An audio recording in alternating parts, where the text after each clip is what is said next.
Good morning. I would like to welcome my friend and colleague, Dominic Raab, the Foreign Minister, United Kingdom. It's not, Dom, it's not your third visit. It's, I think, the second time we see you here in a few months. I think this visit is a testimony to the solidarity between the two countries.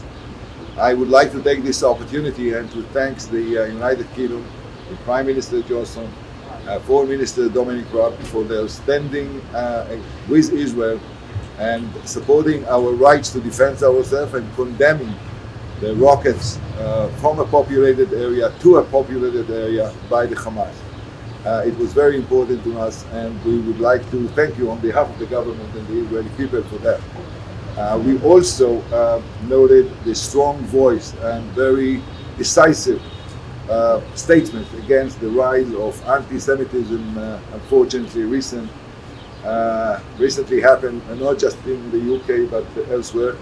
I think it's a moral standing, and we know where your country is standing, and we are not surprised, and I think it's very important. I'm looking forward for the meeting. We have with the United Kingdom a very good relationship, a strategic one. We have a busy and intensive agenda ahead of us to see how we're expanding our relationship, how we, in the context of the pandemic, open skies, allowing free movement of people from London to Israel and vice versa, increasing our trade balance and other issues that in our mutual agenda. So finally, thank you very much, Tom, for coming. We really appreciate it, and I'm glad to have you in Israel once again. Thank you very much. Gabi, thank you for the warm welcome. It's always a pleasure to be back in Israel. Can I first of all express my condolences for the loss of civilian life? I think you know your friends in difficult times, and I wanted to be out here to show our support for Israel, Israel's security, your right to self-defense, and the right to exercise that in relation to Hamas. Of course, we want to see the ceasefire bedded down. We want to support Israel, but also the Palestinians to find a track towards an enduring peace. It may feel difficult right now, but we've got to keep trying. We're providing humanitarian support for and relief on the West Bank and on Gaza. We think that's important. And of course, as Gabi says, the relationship between the UK and Israel is very strong. There's a load of stuff we're going to talk about on trade, tech cooperation. We've been working very closely together on COVID, so I'm pleased to be here, and thank you for the warm welcome. Thank you, Don. Look, we will always, for example, in the humanitarian relief, be very clear that none of it can get to any group that is involved in terror or militant activity, or indeed any of the boycotts that have been orchestrated against Israel. And we've been very clear that Hamas, both as a terrorist organisation, but also must end its indiscriminate attacks on Israel.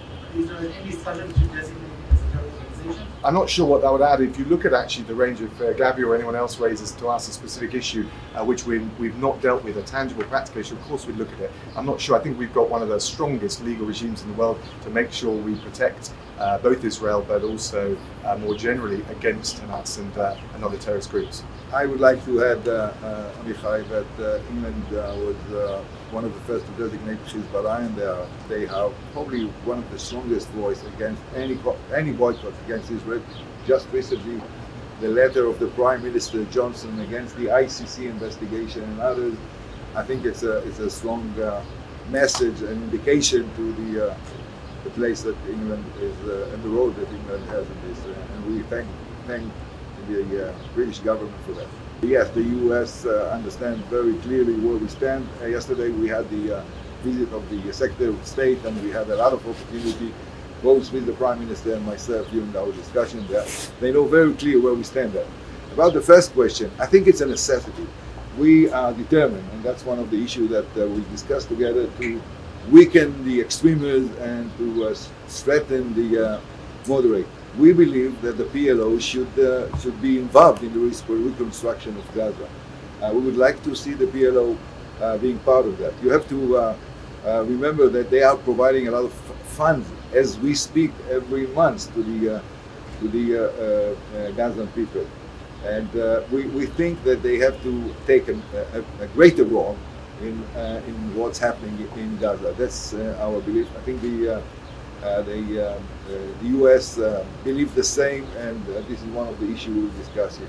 We think we have to strengthen their position there and their role there.